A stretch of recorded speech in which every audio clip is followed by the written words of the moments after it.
ସମସ୍ତେ ବୁଝେଇଦେଲେଣି, ରତାରେ ବୁଝୁନାହାନ୍ତି।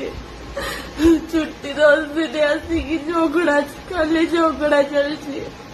ମୁଁ ଅଫିସ ବି ଯାଇପାରୁନି।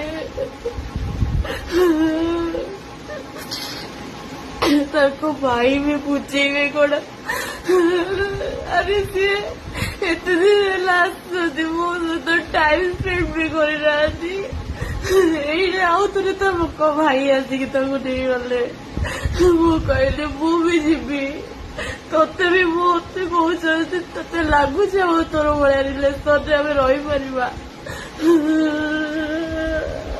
କଣ କରିବୁ?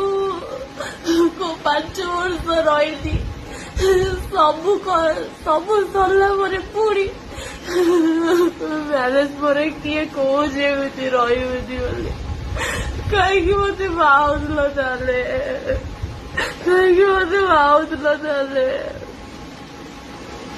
मुझे क्षमा कर दे मम्मी, मुझे क्षमा कर दे।